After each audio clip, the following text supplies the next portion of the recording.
Hello my dear students, welcome back to my YouTube channel. मेरे YouTube channel पर आप लोगों का बहुत बहुत स्वागत है।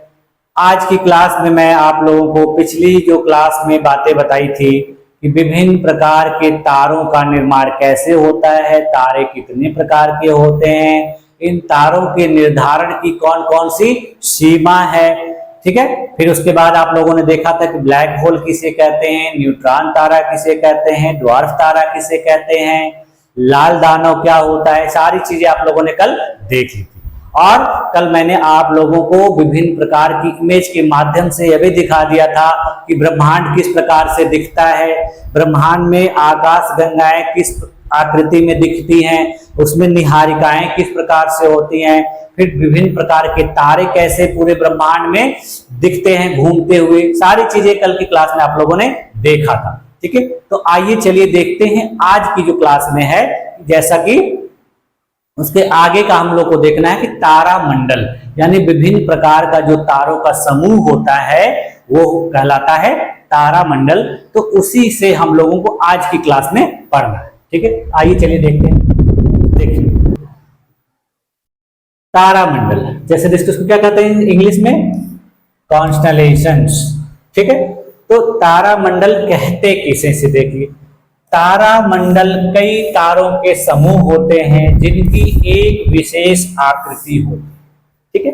यानी तारा मंडल उन तारों को कहा जाता है जो किसी विशेष आकृति के तारों का समूह होता है।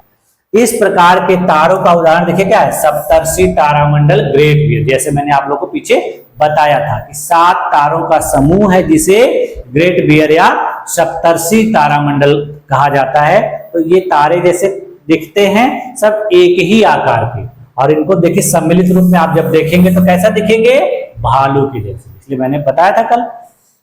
अब देखिए विभिन्न तारामंडल वर्ष के विभिन्न समयों पर दिखाई पड़ते हैं, यानी ये जितने तारामंडल हैं सब एक साथ दिखाई नहीं पड़ते हैं, अलग अलग समयों पर दिखते हैं।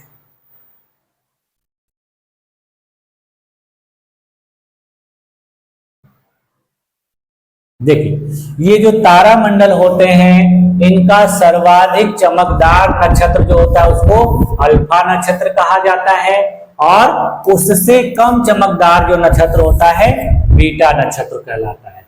और उसी प्रकार गामा नक्षत्र भी होता है, ठीक है। यानी अल्फा बीटा गामा, जिसकी चमक जितनी ज्यादा रहेगी वो अल्फा, उससे कम का बीटा, उसके कम का गामा, ठीक। इंटरनेशनल एस्ट्रोनॉमिकल यूनियन यानी IAU के अनुसार आकाश में कुल 88 तारामंडल हैं। यानी इस समय अंतरराष्ट्रीय खगोलीय संघ के द्वारा पता लगाया गया है, खोजा गया है कि हमारे ब्रह्मांड में 88 तारामंडल हैं, ठीक है। इन्होंने ये पता लगाया, जिनमें से अधिकांश को दक्षिणी गोलार्ध से देखा जा सकता है। यानी इन तारामंडल को यदि देखना है, ज्यादा मात्रा में देखना है, तो आपको कहां जाना होगा, दक्षिणी गोलार्ध, वहां से आपको ज्यादा संख्या में दिखते हैं, ठीक है। अब देखिए सौर मंडल, सौर मंडल किसे कहते हैं। देखो पहले से आपको पता होगा कि जो सूर्य के परिवार है यानी सूर्य से संबंधित, अब अपना सूर्य हो सकता है और भी दूसरे सूर्य हो सकते हैं, क्योंकि आसमान में ब्रह्मांड में लाखों करोड़ों सूर्य हैं। तो उसमें से जितने भी सूर्य हैं उनके जो परिवार के सदस्य होते हैं यानी उनके जो अपने सदस्य होते हैं उनको सम्मिलित रूप में सौर मंडल कहा जाता है, ठीक है। देखिए सौर मंडल में एक केंद्रीय सूर्य और अन्य ग्रह जो उसके चारों ओर परिक्रमा करते हैं उसको सम्मिलित किया जाता है, ठीक है। यानी कोई भी सूर्य, हम लोग तो अपना जो ज्ञात सूर्य है उसके अलावा बहुत सारे लाखों करोड़ों सूर्य हैं ब्रह्मांड में, तो हर सूर्य के जो भी सदस्य होंगे, चाहे वह ग्रह हो, चाहे क्षुद्र ग्रह हो, चाहे कोई खगोलीय पिंड हो, जो उसके साथ उसका चक्कर लगा रहे हैं तो वो उसके सौर मंडल कहलाते हैं, ठीक ठीक। सूर्य का परिवार सौर मंडल कहलाता है। सौर मंडल 8 ग्रह, उपग्रह, क्षुद्र ग्रह, धूमकेतु आदि से मिलकर बना। यानी हमारा जो सौर मंडल है वो 8 ग्रहों, उपग्रहों, क्षुद्र ग्रहों और धूमकेतु आदि से मिलकर बना। उसी प्रकार और भी सूर्य होंगे जिनका सौर मंडल और भी ग्रहों उपग्रहों से मिलकर बना होगा, लेकिन उसके बारे में विद्वानों को, वैज्ञानिकों को ज्ञात नहीं। देखिए हमारा जो सौर मंडल है उसका लगभग 99.99% जो द्रव्यमान है वो कहां पर है? सूर्य में। यानी जितने भी सदस्य हैं उनका सबसे ज्यादा यदि द्रव्यमान यानी उनकी मात्रा वो कहां पर है? सूर्य में। ठीक, तो यदि सूर्य इनसे बहुत ज्यादा सघन है, घना। सौर मंडल मंदाकिनी के केंद्र से लगभग 30,000 से लेकर 33,000 प्रकाश वर्ष की दूरी पर एक कोने में स्थित है। यानी हमारा जो सौर मंडल है वो जो हमारी मंदाकिनी है जिसको आप लोगों ने कल देखा था, उसके केंद्र से लगभग 30 से 33,000 प्रकाश वर्ष की दूरी पर एक कोने में स्थित। देखिए प्रकाश वर्ष किसे कहते हैं? ठीक है, जैसे आप लोग इसमें देख रहे हैं कि बार बार प्रकाश वर्ष आ रहा है, तो प्रकाश वर्ष होता क्या है? जैसे देखिए प्रकाश वर्ष जो है ये दूरी को मापने का एक इकाई है, लेकिन कैसी दूरी? जो बहुत लंबी होती है। तो प्रकाश वर्ष का मतलब होता है कि प्रकाश के द्वारा एक वर्ष में तय की गई दूरी, यानी प्रकाश के द्वारा एक वर्ष में तय की गई जो दूरी होती है उसी को क्या कहा जाता है? प्रकाश वर्ष। और जैसा कि आप लोग जानते हैं कि हमारा जो सूर्य है उसका प्रकाश हमारे धरती तक पहुंचने में 500 सेकेंड लगता है, और सूर्य से हमारी पृथ्वी की दूरी कितनी है? 15 करोड़ किलोमीटर। तो जब आप इसको निकालेंगे 15 करोड़ किलोमीटर को,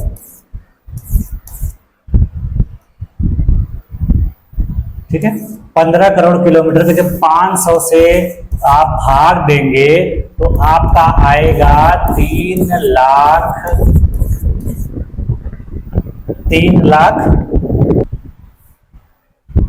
लाख किलोमीटर प्रति सेकेंड। यानी जो सूर्य का प्रकाश है वो हमारी धरती पर 500 सेकेंड में पहुंचता है, यानी उसकी गति कितनी है? 3 लाख किलोमीटर प्रति सेकेंड। तो प्रकाश की गति 3 लाख किलोमीटर प्रति सेकेंड है। तो उसी गति से एक वर्ष में प्रकाश जितनी दूरी तय करता है उसी का देखिए आप गुणा कर देंगे 33,000 से, तो आपको पता चल जाएगा कि यह कितनी दूरी पर है। ठीक, अब ये जानना बहुत जरूरी था, तो ये जान जाएंगे तो उसके बाद देखिए और भी नीचे बहुत सारी जगहों पे आपको प्रकाश वर्ष दिखेगा, तो इसको जब आप जान लेंगे तो आराम से कैलकुलेट कर लेंगे। अब हम लोग आते हैं किसके अध्ययन पर? सूर्य के अध्ययन पर, यानी हमको अपने सूर्य यानी सन के बारे में अध्ययन। देखिए आधुनिक अनुमान के आधार पर मंदाकिनी के केंद्र से सूर्य की दूरी 32,000 प्रकाश वर्ष है। जैसे देखिए पीछे मैंने बताया कि 30 से 33,000, एग्जैक्ट नहीं बताया था, तो 30 से 33,000 केंद्र से दूर है। तो वही वैज्ञानिकों ने, विद्वानों ने पता लगाया कि जो हमारी मंदाकिनी है उसके केंद्र से यह 32,000 प्रकाश वर्ष दूर है। आप लोग कैलकुलेट करके देख लीजिएगा कि एक प्रकाश वर्ष बराबर कितना किलोमीटर होता है। ठीक है, ये आप लोग कैलकुलेट करके देख लीजिए। सूर्य एक गोलाकार कक्ष में 250 किलोमीटर प्रति सेकंड की औसत गति से मंदाकिनी के केंद्र के चारों ओर परिक्रमा करता है। यानी जो हमारा सूर्य है वह हमारी मंदाकिनी के चारों ओर एक गोले के रूप में 250 किलोमीटर प्रति सेकंड की औसत गति से क्या करता है? चक्कर लगाता है। ठीक है, तो ये देखिए बहुत तेज गति से घूमता है, 250 किलोमीटर प्रति सेकंड, यानी एक सेकंड में यह 250 किलोमीटर घूमता है। इस गति से केंद्र के चारों ओर एक चक्कर पूरा करने में सूर्य को 25 करोड़ वर्ष लगते हैं। यानी इतने तेजी से घूमता है जिसकी वजह से, यानी इतना घूमता फिर भी इसको एक चक्कर लगाने में 25 करोड़ वर्ष लगता है। बहुत बड़ी सीमा है। यह अवधि ब्रह्मांड वर्ष कहलाती है।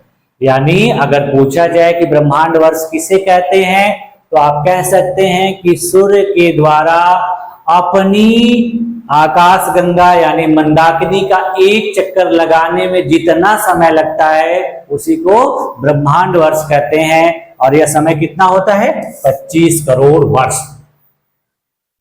और देखिए हमारा जो सूर्य है वो हमारी पृथ्वी से 109 गुना बड़ा है और 3,33,000 गुना भारी है। यानी 109 पृथ्वी को अगर एक साथ रख दिया जाए तब जाके उतना बड़ा हमारा सूर्य है। और इसका वजन कितना है? 3,33,000 गुना भारी। यानी हम जिस पृथ्वी पे रहते हैं वो पृथ्वी जितनी वजन है उसका 3,33,000 गुना वजन किसका है? सूर्य का।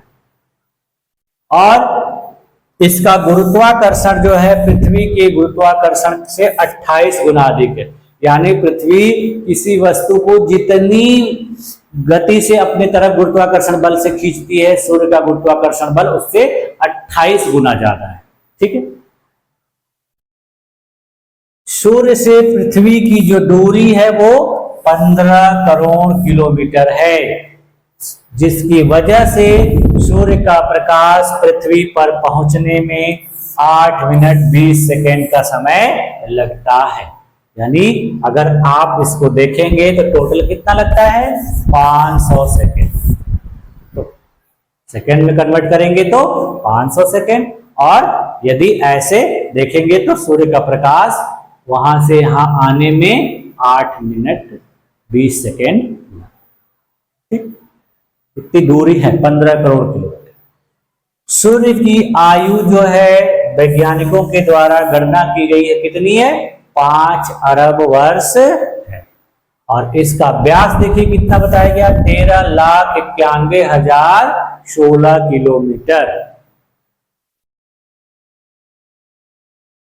देखिए सूर्य का जो रासायनिक कॉम्बिनेशन है, संगठन है, उसमें देखिए 71% हाइड्रोजन है, 26.5% हीलियम है तथा 2.5% में देखिए लिथियम, यूरेनियम जैसे भारी तत्व है। जैसे मैंने आपको पिछली कक्षाओं में बताया था आपको कि जो भी तारे होते हैं वो मेनली किस चीज के बने होते हैं? हाइड्रोजन और हीलियम के बने होते हैं। तो उसी प्रकार हमारा सूर्य भी हाइड्रोजन और हीलियम से ही मेनली बना है, लेकिन इसके अलावा कुछ और भी तत्व इसमें पाए जाते हैं। वो कौन कौन से हैं? लिथियम और यूरेनियम। नाभिकीय संलयन द्वारा हाइड्रोजन का हीलियम में रूपांतरण होता है, जिसके वजह से सूर्य चमकता हुआ दिखाई देता है और यही इसकी ऊर्जा का स्रोत भी है।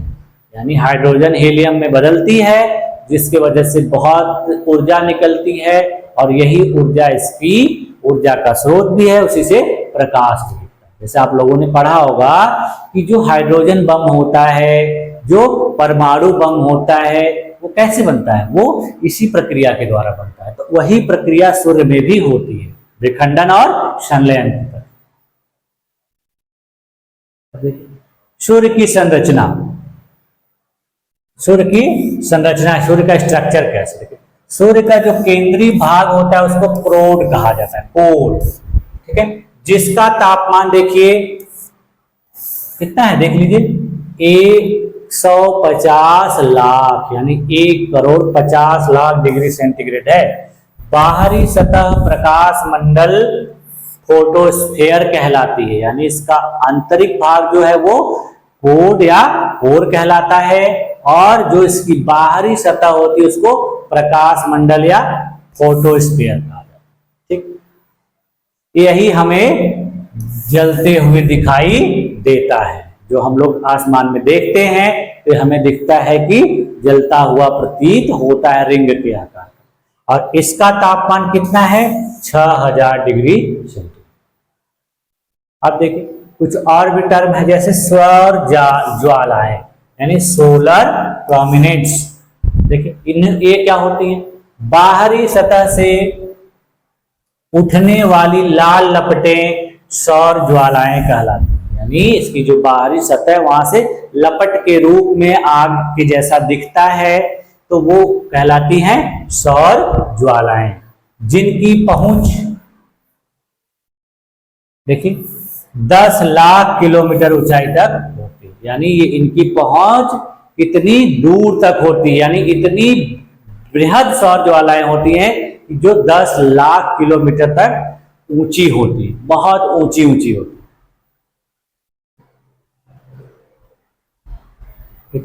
अगला जो है वर्णमंडल यानी क्रोमोस्फीयर।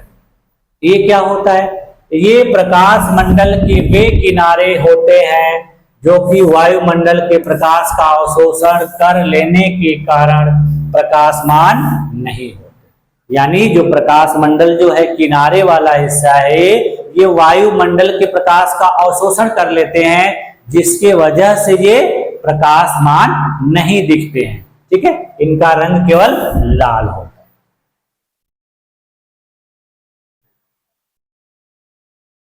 देखिए अगला जो है किरीट यानी कोरोना।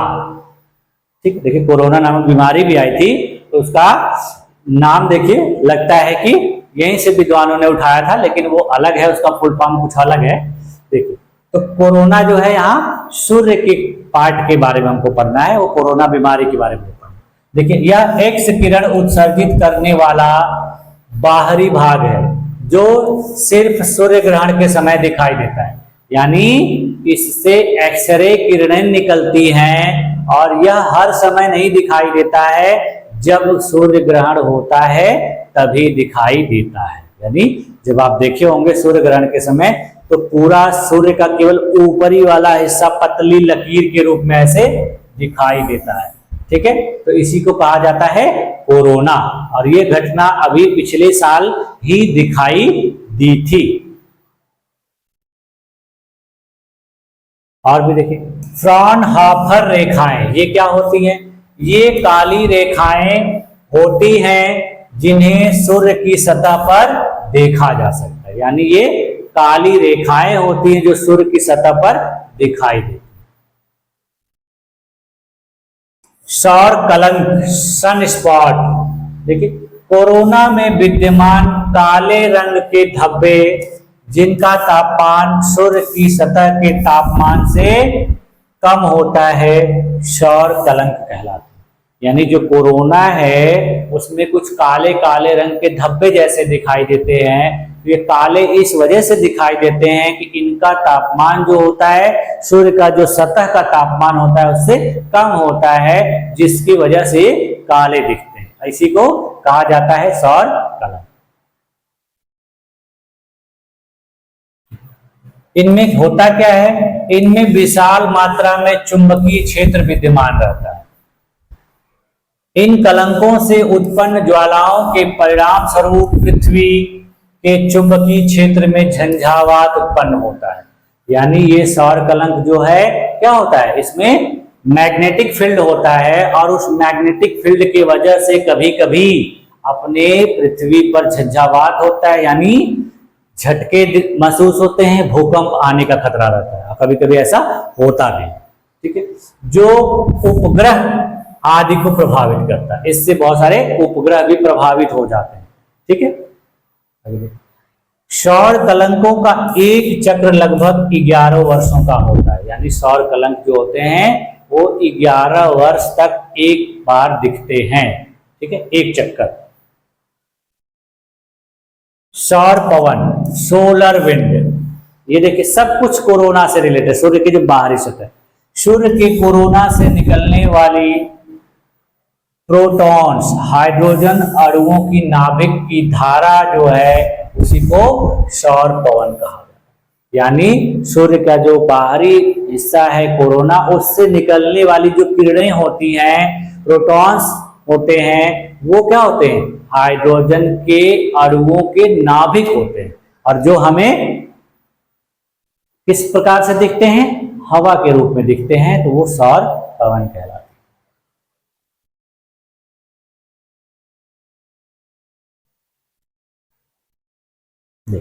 अगला क्या है, ध्रुवीय ज्योति।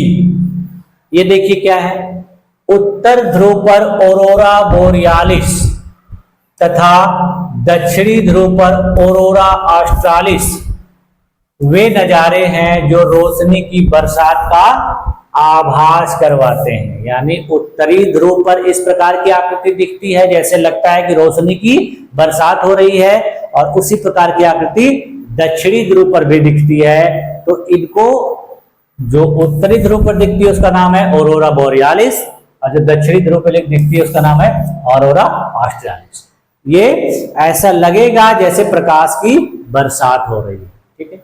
और ये होता कैसा है, वायुमंडल एवं सौर पवनों के घर्षण से उत्पन्न, यानी जो बाहरी वायुमंडल है और सूर्य की जो सौर पवनें हैं उनमें आपस में जब टकराव होता है, घर्षण होता है, तब ये दिखाई देता है। सौर मंडल के पिंड, यानी सौर मंडल में जो पाए जाने वाले पिंड होते हैं वो कौन कौन से होते हैं, तो इसका निर्धारण भी देखिए कहाँ किया गया है कि 2006 में जो सम्मेलन हुआ था अंतरराष्ट्रीय खगोलीय संघ का, उसमें इन आकाशीय पिंडों को 3 वर्गों में विभाजित किया। इसी सम्मेलन में देखिए आप लोगों ने सुना होगा कि प्लूटो नामक ग्रह को भी नवा ग्रह माना जाता था, लेकिन उसको ग्रहों की सूची से बाहर कर दिया गया था। तो इसी सम्मेलन में हुआ। देखिए इन खगोलीय पिंडों को देखिए, सौरमंडल के जो पिंड है उनको 3 भागों में बांटा जाता है। जैसे परंपरागत ग्रह देखिए कौन कौन से हैं, बुध, शुक्र, पृथ्वी, मंगल, बृहस्पति, शनि, ठीक है। अरुण, वरुण। फिर देखो बौने ग्रह, इसमें यानी क्षुद्र ग्रह कहते हैं इनको, जैसे प्लूटो, चेरान, शेरस। ये क्या है, हमारे सौरमंडल में स्थित कुछ क्षुद्र ग्रह या बौने ग्रह। उसके अलावा देखिए लघु पिंड, छोटे जो पिंड खगोलीय में, उसमें देखिए उपग्रह है, धूमकेतु है या अन्य पिंड है, तो ये और भी छोटे छोटे होते हैं। तो इनको 3 भागों में बांट दिया जाता है और यही सौर मंडल में पाए जाते हैं और सूर्य का चक्कर लगाते हैं। अब देखिए ग्रह के बारे में देखिए, अभी हम लोगों ने देखा तारों के बारे में, अब किसके बारे में देखते हैं हम लोग, ग्रह के, यानी ग्रह किसे कहते हैं। हाँ देखिए ग्रह एक्चुअली होते क्या है कि ग्रह जो होते हैं किसी भी सूर्य के हिस्से होते हैं, पार्ट्स होते हैं, और इनमें अपना कोई प्रकाश नहीं होता है।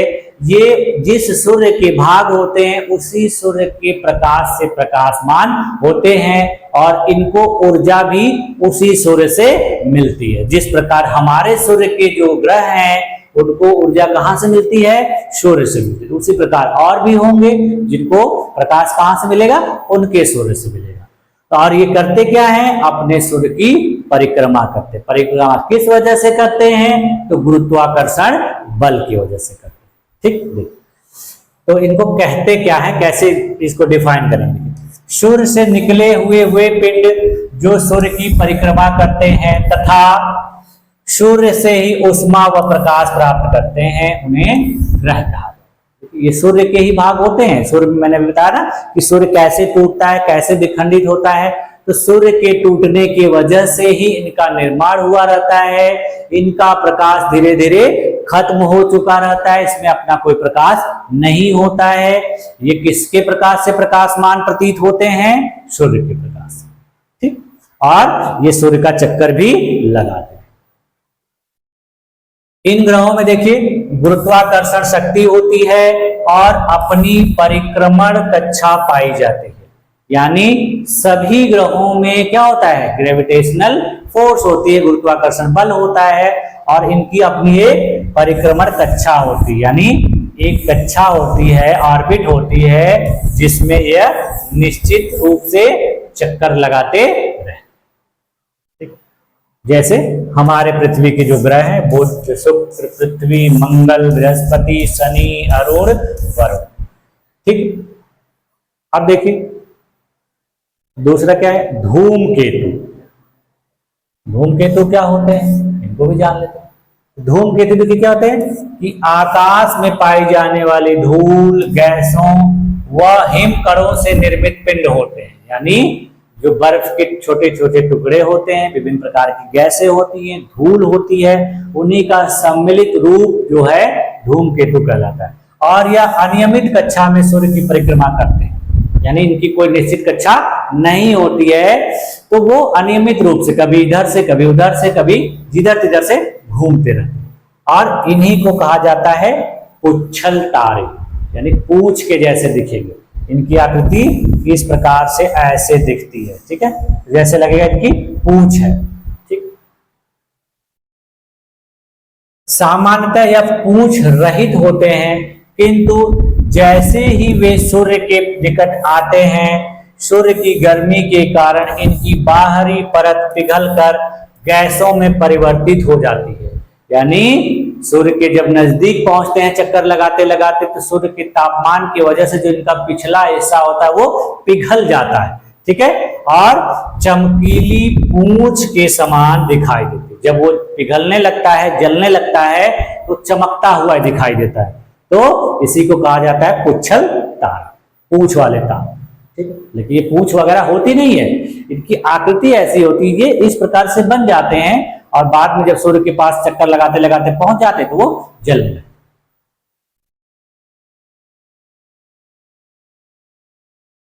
देखिए सर्वाधिक प्रसिद्ध धूमकेतु हेली है, यानी हेली नामक एक प्रसिद्ध धूमकेतु है जिसका आवर्त काल 76 वर्ष है ना। और यह जो है 1994 में शुमेकर लेवी 9 बृहस्पति से टकराया था। दूसरा एक है देखिए धूमकेतु हेली, जिसकी आवर्त काल कितना है, 76 वर्ष है। और 1994 इसी प्रकार का एक धूमकेतु दिखा था जो बृहस्पति से टकराया था, उसका नाम क्या था, शुमेकर लेवी 9।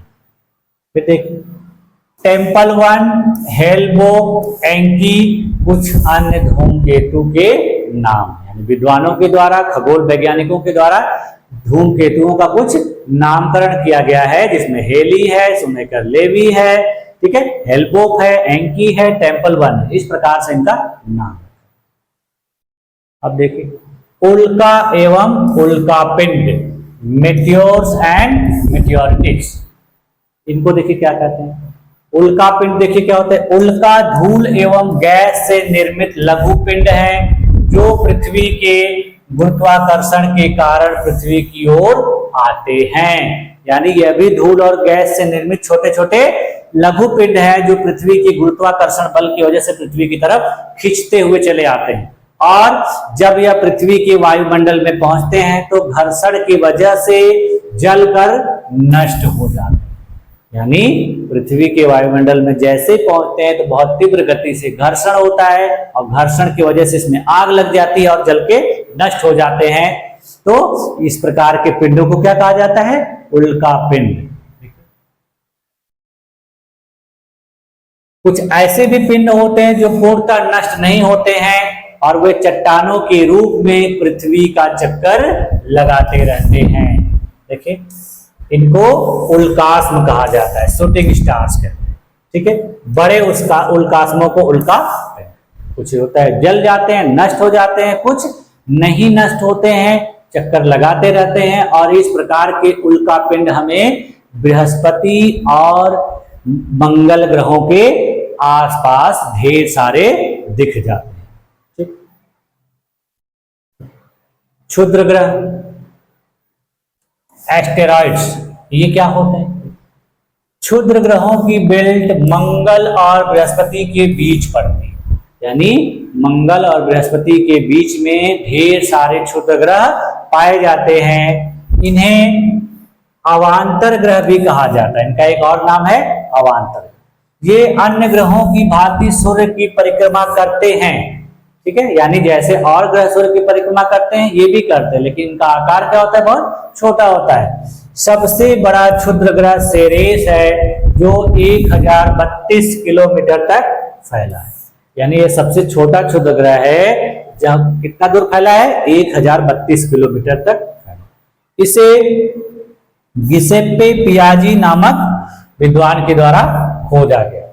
एरिस, जेना एवं वेस्टा अन्य क्षुद्र ग्रह, जैसे वहां देखिए कुछ धूमकेतुओं का नाम रखा गया था विद्वानों के द्वारा, उसी प्रकार क्षुद्र ग्रहों का भी नाम रखा गया है।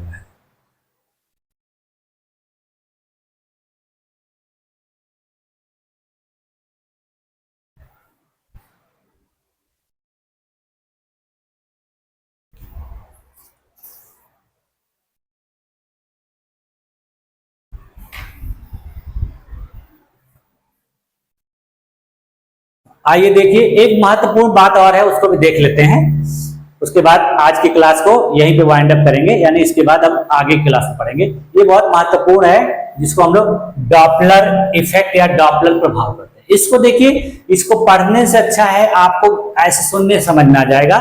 जब देखिए हम लोग कहीं किसी स्टेशन पे खड़े रहते हैं, तो जब कोई रेलगाड़ी आती रहती है तो हमें दूर दिखाई देती है, तो जब रेलगाड़ी दूर रहती है तो वो जब हॉर्न देती है तो उसकी आवाज हमें कम सुनाई देती है, लेकिन जैसे जैसे वो हमारे पास आती है हॉर्न की आवाज बढ़ती चली जाती है। तो और फिर वह जब दूर चली जाने लगती है तो फिर उसकी आवाज कम होती चली जाती है। तो ये जो आवाज कम ज्यादा होती है उसी को कहा जाता है डॉपलर इफेक्ट, डॉपलर प्रभाव। ठीक है, ये देखिए,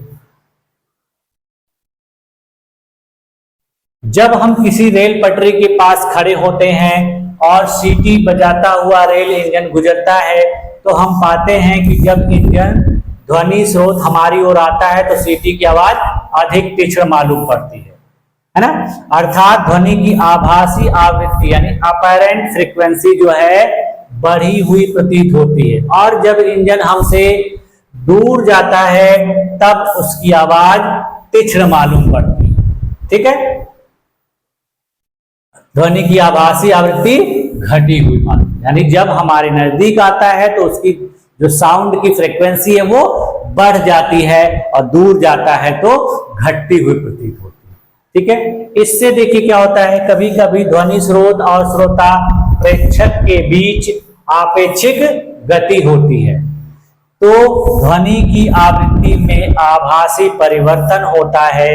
इस घटना को डॉपलर प्रभाव, यानी उसके ध्वनि की जो फ्रीक्वेंसी होती है उसमें घटने बढ़ने की जो प्रक्रिया होती है वो गति के वजह से होती है, इसी को कहा जाता है डॉपलर इफेक्ट।